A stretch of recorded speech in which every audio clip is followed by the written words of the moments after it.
जब से ये सरकार आई है, रेल एक्सीडेंट्स और पेपर लीक में कंपटीशन चल रहा है कि कौन आगे जाएगा। अगर आप एमएसपी दे रहे हैं तो उसकी कानूनी गारंटी क्यों नहीं दे रहे हैं आप? तो आपको जरूरत क्यों पड़ रही कि आपको उत्तर प्रदेश में और प्रदेशों में कोटा देना पड़ रहा है 10%? मैं चाहता हूँ, शायद मंत्री जी नहीं रहे इसलिए तकलीफ परेशानी ज्यादा है। उत्तर प्रदेश से जब से हारे हैं तब से कोई नमस्कार नहीं कर रहा है। तकलीफ वो है आपको, जिसने हराया उसको नहीं ये हटा पा रहे हैं। अब बात समझ में नहीं आई ना? ये चलने वाली सरकार नहीं है, गिरने वाली सरकार है, याद रखना आप। मैं आपका बहुत धन्यवाद देना चाहता हूं कि आपने मुझे बजट 2024-2025 में बोलने का मुझे मौका दिया है। इस सरकार का लगातार ये 11वां बजट है।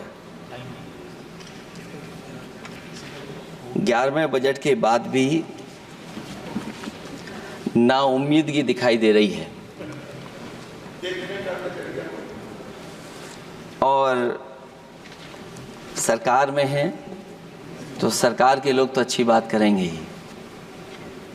न केवल नाउम्मीदगी दिखाई दे रही है बल्कि जो चेहरों पे खुशी होनी चाहिए थी सरकार बनने के बाद,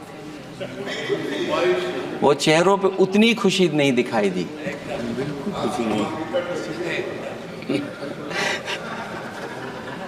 ये 11वें बजट में बेरोजगारों के लिए, युवाओं के लिए, गांवों के लिए और उनकी तकलीफ परेशानी का जो मुद्दा है वो 9-2-11 दिखाई दे रहा है मुझे। महंगाई में घर चलाना,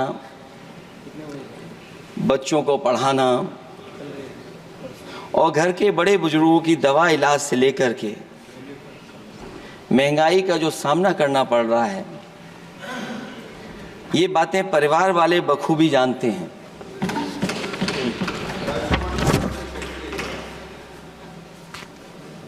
मैं जब सत्ता पक्ष के लोगों के जो आंकड़े देखता हूं और सुनता हूं, अगर इतना सब कुछ 10 साल में अच्छा हुआ है तो आप हंगर इंडेक्स में कहां खड़े हैं? अगर 10 साल बाद भी यही बात सत्ता पक्ष की तरफ से आएगी कि हम कहां खड़े हैं।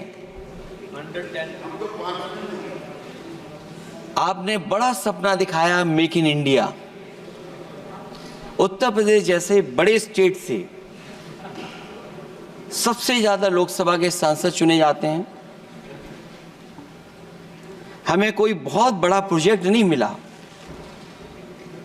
कोई बड़ा प्रोजेक्ट नहीं मिला।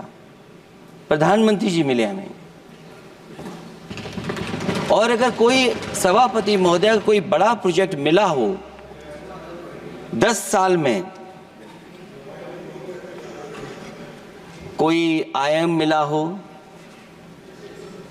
कोई आईआईटी मिली हो और जो ट्रिपल आईटी किसी समय पर उत्तर प्रदेश को मिली थी, क्या उसमें क्या सहयोग सरकार की तरफ से हुआ है? न केवल ये संस्थाएं बल्कि गवर्नमेंट जो एजुकेशन की इंस्टीट्यूशंस हैं वो सेंट्रल की तरफ से कौन सी नई आ गई? मेडिकल के क्षेत्र में कोई बड़ा संस्था आई हो?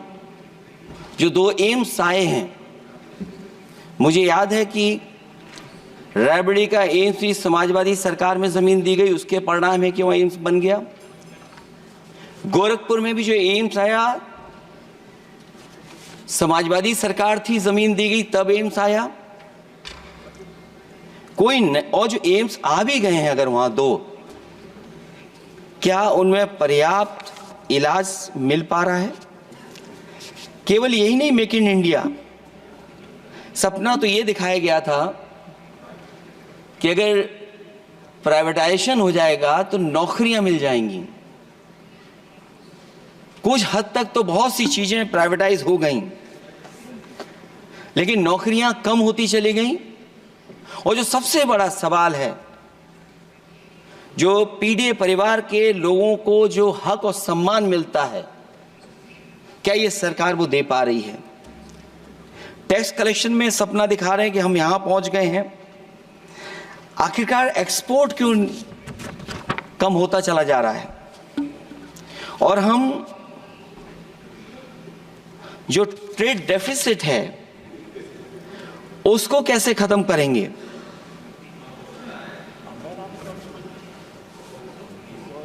दस साल में अगर हम वहीं के वहीं खड़े हैं और कोई ऐसा कुछ न दिख रहा हो, और परिणाम जो रिजल्ट आए हैं यूपी के, उसमें दिखाई दे रहा है कि आपने कितना काम किया है।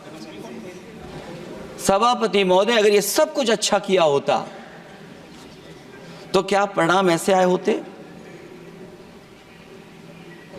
जहां हारे ही नहीं हैं आप, सीटें ही कम नहीं हुई हैं। देश के प्रधानमंत्री जी भी वोट से हारे हैं, वोट से हारे हैं। जो कभी 5 लाख तक जीतना था जिन्हें, या 10 का टारगेट बनाया था, कितने से जीते? तो कम से कम इन चीजों को तो देखें। मैं जब सुनता हूं सत्तापक्ष लोगों को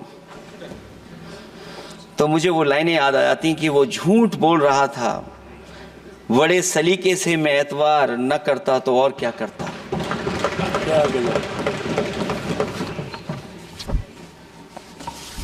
मुझे याद है कि देश के प्रधानमंत्री जी ने जनकपुर में एक झंडा दिखाया था और उस बस में 35 लोग बैठ करके अयोध्या आए थे। सभापति महोदय, उस समय भी मैंने मांग की थी कि जहां से जनकपुर से यात्रा शुरू हो रही है और अयोध्या तक बस से लोग आएंगे तो पता नहीं कितने घंटों में आएंगे। मैंने मांग की थी कि वहां से लेकर के अयोध्या तक एक्सप्रेस वे बनना चाहिए, कि कम से कम जो जनकपुर से आए और अयोध्या दर्शन करने आ रहे हैं और बस से आ रहे हैं, कम से कम उनकी तकलीफ परेशानी तो कम होती। जो आप कहते हैं कि एफडीआई बहुत आया है, मैं अभी सुन रहा था, कहा कि टेलीफोन बनने लगे। टेलीफोन बन नहीं रहे हैं, मोबाइल बन नहीं रहे हैं। वो समाजवादी पार्टी के समय पर नोएडा में जो इंडस्ट्रियल पॉलिसी थी, इलेक्ट्रॉनिक पॉलिसी थी, उसके तहत आई थी। वो इंडस्ट्री जितनी आई है उस समय उस पॉलिसी के तहत आई, और बन नहीं रहा है। मेक इन इंडिया नहीं हो रहा है। लेकिन जमीन किसने दी है? जमीन किसने दी थी उन लोगों को? बिना जमीन पर हवा में बना दो तो मैं आपका धन्यवाद दूंगा। उस पॉलिसी के तहत वो झूठ बोल रहा था बड़े सलीके से। आप कह रहे हैं कि एफडीआई लाए हैं हम लोग। एफडीआई, अगर पूरे देश का हम एफडीआई देखें तो उत्तर प्रदेश को कितना एफडीआई मिला है? सभापति महोदय, अगर 1% से ज्यादा भी एफडीआई उत्तर प्रदेश को मिला हो तो बताइएगा आप। जो प्रोजेक्ट डिले हो रहे हैं, जिसकी वजह से कॉस्ट ओवररन हो रही है, उसका जिम्मेदार सभापति महोदय कौन है? डबल इंजन की सरकार है। लखनऊ में भी सरकार आपकी है, दिल्ली में भी सरकार आपकी है। आखिरकार ऐसा क्यों हो रहा है? और आज ही जब सदन में सभापति महोदय हम लोग आए हैं तो एक और रेल एक्सीडेंट की खबर सुनी है। जब से ये सरकार आई है, रेल एक्सीडेंट्स और पेपर लीक में कंपटीशन चल रहा है कि कौन आगे जाएगा।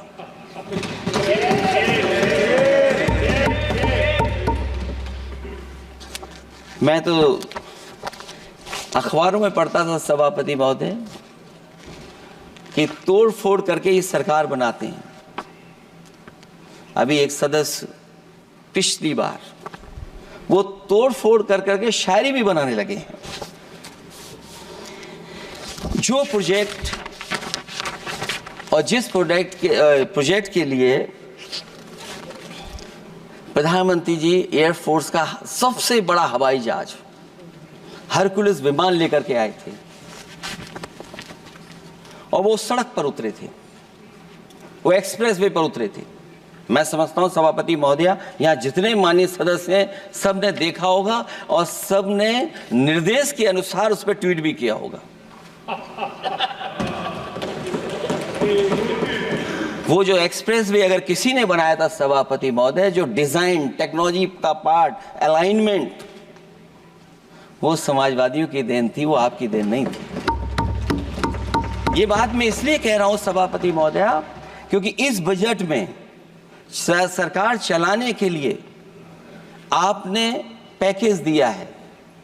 हमें कोई नाराजगी नहीं है पैकेज देने की, आप पैकेज और दीजिए। लेकिन अगर आप बक्सर से भागलपुर एक्सप्रेस वे बना रहे हैं तो आप उत्तर प्रदेश की पूर्वांचल एक्सप्रेस वे को क्यों नहीं जोड़ रहे हैं? और मैं तो कहूंगा आपसे कि केवल अगर आप 25 किलोमीटर जोड़ देंगे, जहां पूर्वांचल एक्सप्रेस वे रुक गया था, केवल 25 किलोमीटर आप जोड़ देंगे तो दूसरे काम को अपना जो बनाते हैं, आप ये कह पाएंगे कि दिल्ली से लेकर के आपने भागलपुर तक एक्सप्रेस वे दिया है। हाँ जी, वो अभी से नहीं, बहुत पहले से बन रहा है। बहुत पहले से बन रहा है। मैं ये नहीं कहना चाहता कि क्या दिया आपने, मैं ये कहता हूं कि अगर आप बक्सर से भागलपुर एक्सप्रेस वे दे रहे हैं केवल बिहार के लोगों को खुश करने के लिए, मैं उससे सहमत हूं कि आप बिहार की तरक्की के लिए एक्सप्रेस वे दें, लेकिन जो पखनपुरा जो आखिरी गांव है जहां पर छूट गया है, वहां से आप क्यों नहीं जोड़ रहे हैं? और हमारे स्टेट के लिए आप कोई नया एक्सप्रेस वे क्यों नहीं दे रहे हैं? आप हमारे लिए क्यों नहीं दे रहे हैं एक नया एक्सप्रेस वे? आप दिल्ली के बजट से दे रहे हैं, आप यूपी अपने बजट से बना रहा है। आप बताइए कोई यूपी को आपने एक्सप्रेस वे दिया हो? कोई एक्सप्रेस वे नहीं दिया। और मैं तो कहूंगा और याद दिलाइएगा अपनी सरकार को, एक बुंदेलखंड एक्सप्रेस वे बना था, अभी बताएंगे आपको उसका भी। सभापति महोदय, एक बुंदेलखंड एक्सप्रेस वे दिया सरकार ने, उत्तर प्रदेश सरकार ने, वो दिल्ली के बजट का नहीं है। मैं मांग कर रहा हूं कि दिल्ली के बजट से कोई एक्सप्रेस वे मिलना चाहिए। जो बुंदेलखंड एक्सप्रेस वे दिया, प्रधानमंत्री जी उद्घाटन कर करके वापस लौटे, अब रिपेयर का पैसा कौन देगा? वो आज भी रिपेयर मांग रहा है। सभापति महोदय, कोई कल्पना कर सकता है कि नया एक्सप्रेस वे बना हो जिसका प्रधानमंत्री जी ने उद्घाटन किया हो, वो आज रिपेयर मांग रहा हो? और वो एक्सप्रेस वे 6 लेन नहीं है, वो 4 लेन है। मैं इसमें भी सुझाव देना चाहता हूं, ये जो बुंदेलखंड वाला एक्सप्रेस वे है, ये अभी 15,000 करोड़ से ज्यादा का बना है स्टेट गवर्नमेंट का। इसको मुनाफा नहीं हो रहा, टोल कलेक्शन नहीं है बहुत ज्यादा। इसको सतना से जोड़ दिया जाए और बुंदेलखंड जहां से शुरू हो रहा है हमारे डिस्ट्रिक्ट इटावा से, कम से कम उसको हरिद्वार तक ले जाना चाहिए। अगर हरिद्वार से लेकर के सतना लोग चले जाएंगे तो शायद बुंदेलखंड के लोगों को भी लाभ होगा। और सबसे बड़ी बात है सभापति महोदय, दिल्ली और लखनऊ मिलकर के उन एक्सप्रेस वे की सेफ्टी से और उसकी डिजाइन से खिलवाड़ कर रहे हैं। जो इंडियन रोड कांग्रेस कहती है, जो डॉक्यूमेंट कहता है, वो ये कहता है कि मीडियन सड़क का 12 मीटर से लेकर के 14 मीटर होना चाहिए।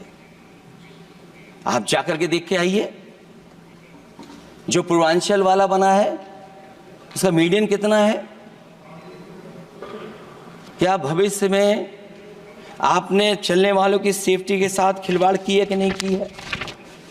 ये आपको विचार करना पड़ेगा। जिस समय लद्दाख और चीन को लेकर के सवाल उठा था सभापति महोदय, उस समय पॉलिटिकल पार्टी से सुझाव मांगे गए थे और सुझाव ये मांगे गए थे कि आप क्या सुझाव देना चाहते हैं। तो उस समय जो सुझाव समाजवादी पार्टी ने दिया था, वो सुझाव ये था कि लिपू लेक से लेकर के आपके ग्वालियर तक 6 लेन हाईवे बनना चाहिए। कभी जरूरत पड़ने पर सीमाओं पर हमारी फौज का आना जाना जल्दी हो जाए। और मुझे याद है जो अखबारों में मैंने पढ़ा था, सरकार ने उसको स्वीकार कर लिया था कि 6 लेन हाईवे बनेगा वो, लेकिन जब टेंडर की बात आई तो सुनने में आया कि वो 4 लेन बनने जा रहा है। और अभी जब वो काम हो रहा है, जब काम मैंने दोबारा उसको देखा तो पता लगा कि डबल लेन पेव शोल्डर बन रहा है। सोचिए कहाँ 6 लेन बनाने की बात थी, आप डबल लेन पेव शोल्डर बना रहे हैं। और पता नहीं कौन उस हाईवे को डिजाइन किसने किया है डिजाइन, कि जितने भी कस्बे उसके आसपास पड़ रहे हैं, कस्बे वाले अब नाला कहां से बनाएं, घर ऊंचा करें कि सड़क को तोड़ें। बहुत सारे कस्बों को वो समस्या के संकट में डाल दिया है सरकार ने।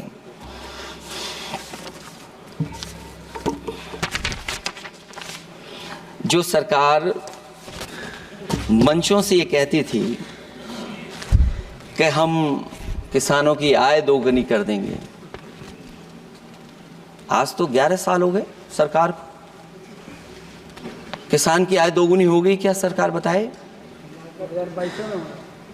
और अभी मैं बहुत सारे माननीय सदस्यों को जब सुनता हूं तो वो कहते हैं कि हम एमएसपी दे रहे हैं। अगर आप एमएसपी दे रहे हैं तो उसकी कानूनी गारंटी क्यों नहीं दे रहे हैं? आप कानूनी गारंटी दीजिए। और फिर कई बार सुनने को मिलता है कि हॉर्टिकल्चर क्रॉप्स के लिए आप क्या कर रहे हैं, उसके एमएसपी की कब तैयारी करेंगे आप? और फिर आय दोगुनी में आप कितना देंगे किसान को? जो पिछले बार बजट में कहा गया था कि एग्रीकल्चर इंफ्रास्ट्रक्चर के लिए 1 लाख करोड़ देश को मिलेगा। अगर 1 लाख करोड़ देश को मिला होगा एग्रीकल्चर इंफ्रास्ट्रक्चर को, तो कम से कम यूपी का शेयर कुछ तो रहा होगा। सभापति महोदय, सरकार ने अगर एक भी मंडी बनाई हो तो बता दें। हाँ, ये अलग बात है कि अगर आप कोई चीज सुधारने के लिए कोई परिवर्तन कर रहे हैं, स्टोरेज के लिए किसी को पहले ही बता दे रहे हैं, वो बात अलग है। लेकिन किसान कहां जाएगा जहां उसको रेट मिलेगी?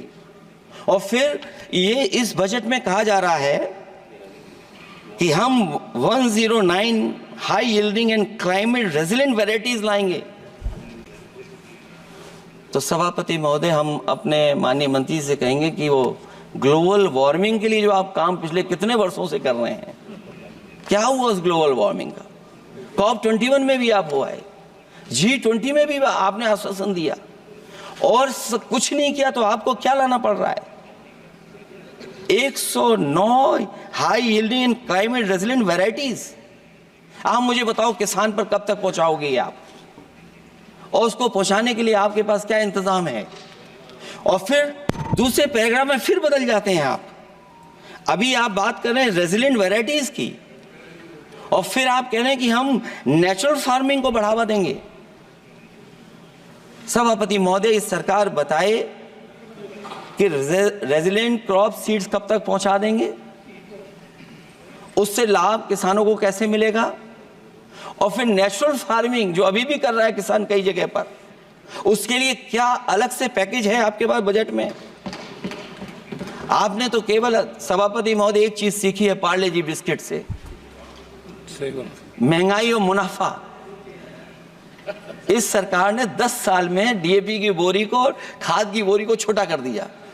इससे और ज्यादा छोटा मत करना आप। और आपने डीएपी, जब किसान डीएपी लेने गया तो सरकार ने कहा कि बिना नैनो यूरिया के आप नहीं मिलेगा आपको। मैं सरकार से जानना चाहता हूं कि नैनो यूरिया से क्या लाभ पहुंचा है किसानों को, ये बताइए। नैनो यूरिया से क्या लाभ पहुंचा है सरकार बताए।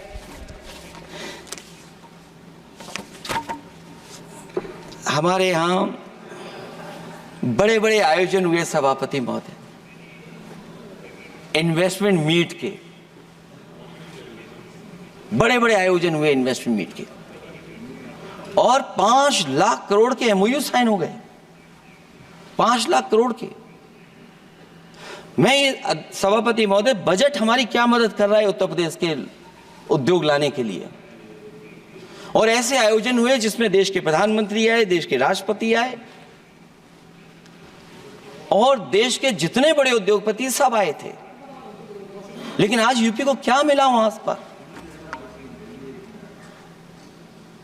किसानों के लिए एग्रीकल्चर सेक्टर में बड़े बड़े एमओयू हुए, लेकिन आज जमीन पर कुछ नहीं दिखाई दे रहा है। मुझे याद है समाजवादी सरकार में, क्योंकि देश का सबसे ज्यादा उत्पादन दूध का अगर कहीं हो रहा है तो उत्तर प्रदेश में हो रहा है, और उस उत्पादन को बढ़ावा देने के लिए और इन्वेस्टमेंट लाने के लिए उस समय की सरकार ने फैसला लिया कि अगर बाहर से भी कोई डेयरी या डेयरी प्लांट लगाना चाहेगा तो उसमें सरकार सहयोग करेगी। और परिणाम यह हुआ कि गुजरात की 3 अमूल प्लांट लग गए यूपी में। तो मैंने उद्घाटन किए, एक डेयरी से हुआ तो देश के प्रधानमंत्री जी ने किया। लेकिन उसके बाद कोई नया प्लांट आया हो तो बता दें। जो अमूल से पुरानी संस्था है, क्या उसका सहयोग कुछ करेंगे आप लोग? क्या आप पराग का सहयोग करेंगे कुछ? न केवल दूध उत्पादन में उत्तर प्रदेश आगे है, बल्कि चीनी में और गन्ने की पैदावार में भी कभी आगे कभी पीछे होता है। किसानों को भरोसा दिलाया गया था कि उनकी भी आय दोगुनी हो जाएगी, उनको भी बहुत सुविधाएं दी जाएंगी, बिजली फ्री दी जाएगी। सभापति महोदया उन्हें फ्री बिजली नहीं दी सका। ये आश्वासन था आपका। और आज अगर उत्तर प्रदेश पिछड़ इसलिए रहा है क्योंकि सबसे महंगी बिजली अगर कहीं कोई पा रहा है तो उत्तर प्रदेश पा रहा है। और मुझे याद है, क्योंकि बात ये मुझे इसलिए कहना चाहिए, बीजेपी के एक विधायक जो सबसे बुजुर्ग थे, वो देश के प्रधानमंत्री जी के क्षेत्र में बिजली 24 घंटे आए, उसके लिए वो धरने पे बैठ गए थे। वहां के अधिकारियों ने कहा कि बुजुर्ग हैं, इनका स्वास्थ्य बेहतर नहीं है,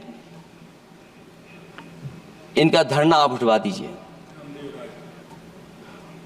मैंने सभापति महोदय उनको बुलाया, मैंने उनकी बात सुनी। उन्होंने कहा कि प्रधानमंत्री जी के क्षेत्र में 24 घंटे बिजली होनी चाहिए। उसी दिन मैंने फैसला ले लिया कि प्रधानमंत्री के क्षेत्र में 24 घंटे रहेगी बिजली।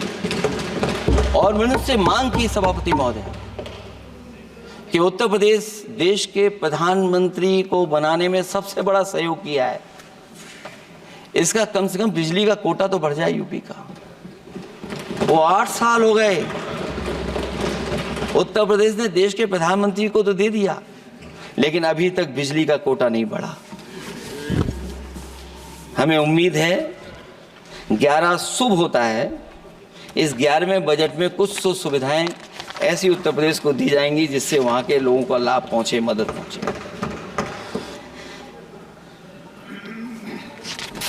जहां किसान आत्महत्या कर रहा है, और पिछले 10 साल में सरकार जानती होगी कि कितने किसानों ने आत्महत्या की है, लाखों लाख किसान आत्महत्या कर चुके हैं। जहां किसान तकलीफ और परेशानी में है, वहीं सबसे ज्यादा अगर संकट किसी चीज पर आया तो वो नौकरी पर आया है, रोजगार पे आया है। जब सरकार का बजट मैं पढ़ता हूं तो जो स्कीम्स लाई जा रही हैं उसमें, क्या ये स्कीम नौजवान को पक्की नौकरी दिलाएगी? क्या इन स्कीम से 5,000 रुपए देकर के आप नौजवान का भविष्य बनाना चाहते हैं? आप क्या दे रहे हैं आप? और मुझे तो ये लगता है कि जो वर्क फोर्स आप बना रहे हैं ट्रेनिंग देकर के सरकार के पैसे से, अंतोगत्वा इनको भी एक्सप्लॉइट वही लोग करेंगे, उद्योगपति। आखिरकार जब इतनी टेक्निकल, इतनी ट्रेन फोर्स होगी तो आप ये मुझे बताइए कि उसके भविष्य क्या होगा। अगर इतने बड़े पैमाने पे आप ट्रेनिंग करा रहे हो, सरकार का बजट उसमें खर्च हो रहा है, तो सभापति महोदय उनका भविष्य क्या होगा 5 साल के बाद। और जो अग्निवीर वाली नौकरी है सभापति महोदय, कोई भी नौजवान जो फौज के लिए तैयारी करता है वो कभी स्वीकार नहीं कर सकता। जब पहली बार ये स्कीम आई थी अग्निवीर, उस समय बड़े बड़े उद्योगपतियों से ट्वीट कराया गया था कि अग्निवीर से अच्छी कोई योजना नहीं है, इनको हम नौकरी दे देंगे, हम अपने यहां रख लेंगे। और शायद सरकार में बैठे लोगों को यह बात याद होगी, क्योंकि सरकार खुद स्वीकार करती है स्कीम ठीक नहीं है, तभी वो अपनी अपनी सरकारों से कह रहे हैं कि अग्निवीर वाले जो लौट करके आएंगे उन्हें कोटा दीजिए, आप नौकरी दीजिए।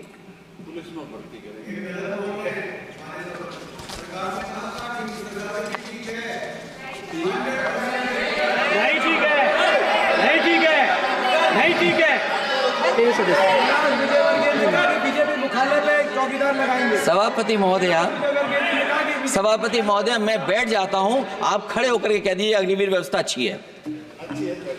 मैं इस सभा में खड़े होकर कहता हूं, उस राज्य से तो हिमाचल प्रदेश से जिसने पहला परमवीर चक्र विजेता मेजर सोमनाथ शर्मा दिए, कारगिल के युद्ध में सबसे ज्यादा शहीद होने वाले हिमाचल प्रदेश के वीर नौजवान थे। 4 परमवीर चक्र विजेता हुए, उसमें से 2 कैप्टन विक्रम बत्रा और सूबेदार संजय कुमार हिमाचल प्रदेश से हुए। और मैं कहता हूं, जी हां, जो लंबे समय से मांग थी 1 रैंक 1 पेंशन की किसी सरकार ने पूरी नहीं की, वो नरेंद्र मोदी जी की सरकार ने यहां पर पूरी की है। और मैं एक बात और कहता हूं, अखिलेश यादव जी सुन ले, अग्निवीर में 100% एम्प्लॉयमेंट की गारंटी है और रहेगी। माननीय सदा साहब अपनी बात। सभापति महोदय, जो मैंने बहुत छोटा सवाल पूछा था, मैं दूसरी बात कहता हूं, अगर ये जो बात आप कह रहे हो, तो आपको जरूरत क्यों पड़ रही कि आपको उत्तर प्रदेश में और प्रदेशों में कोटा देना पड़ रहा है 10%? सभापति महोदय, बैठिए। सभापति महोदय, जहां तक परमवीर, रुक जाइए,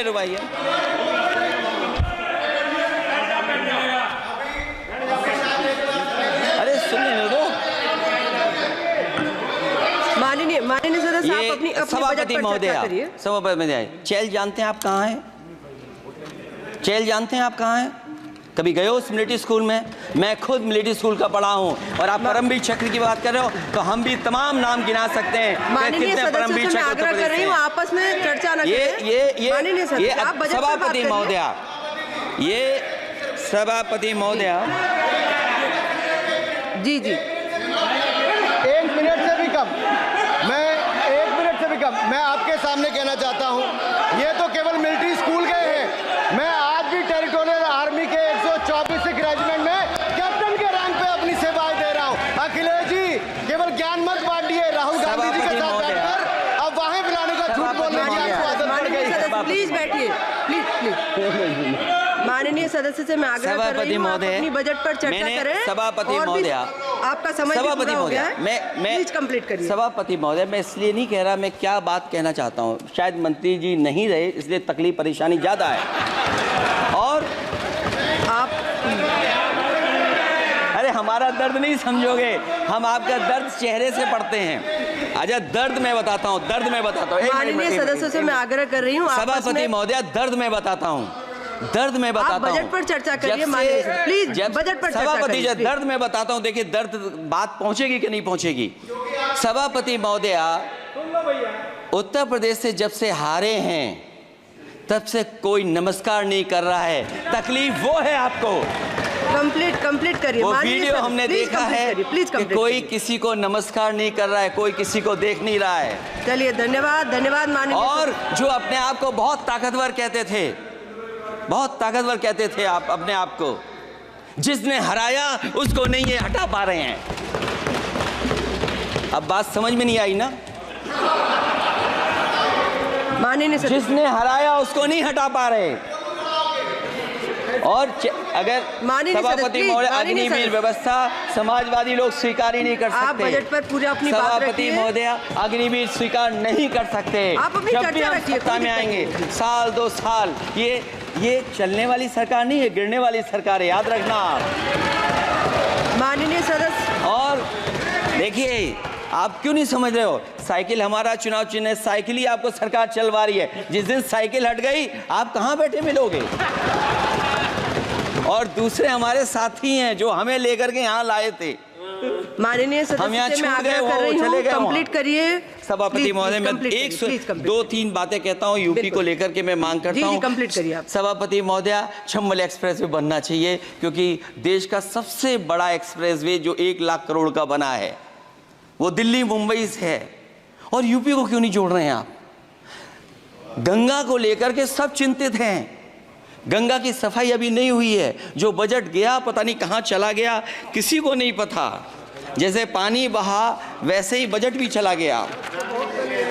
दूसरा, क्योंकि मंत्री जी बैठे हैं, वो जानते होंगे मंत्री जी कि देश की सबसे अच्छी लाइन सफारी बनी है इटावा में, और उस लाइन सफारी को बनाने में हम लोगों को बहुत समय लगा, क्योंकि एक लाइन सफारी एनिमल सफारी अगर बननी हो उसको बनाने में बहुत टाइम लगता है, बहुत जगह से परमिशंस लेनी पड़ती हैं।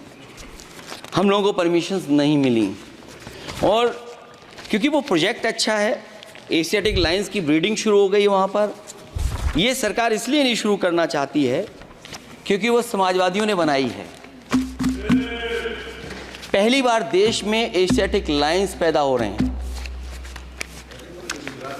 नहीं, वहाँ पर इटावा में पहली बार हो रहे हैं, और वो इसलिए नहीं शुरू कर रहे हैं। और वो शेर मैं बता दूं आपको, शेर आया था कि कोई और आया था, वो कहानी मैं नहीं पढ़ूंगा यहाँ पर, फिर मैं बोल दूंगा तो फिर कहोगे कि क्या बोल दिया मैंने, इसलिए मत बुलवाइए तो ही अच्छा है। कि कुछ तो धन्यवाद माननीय सदस्य, धन्यवाद। कुछ मत बुलवाइए मुझसे। सभापति महोदय, मैं ये कहना चाहता हूँ कि लाइन सफारी, एनिमल सफारी उस क्षेत्र की, यूपी की प्राइड है वो, कि पहली बार ब्रीडिंग सेंटर एशियाटिक वहाँ पर बन गया है। दिल्ली की सरकार और यूपी की सरकार मिलकर के उसको शुरू नहीं होने दे रही है।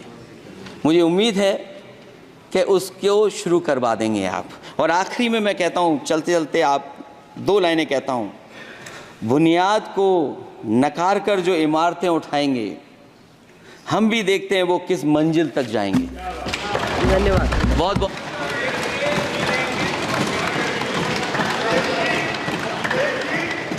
अखिलेश जी, कुछ ज्ञान माननीय विपक्ष के नेता को भी दे दीजिए। आपने अच्छा भाषण दिया, उनको भी सिखा दीजिए।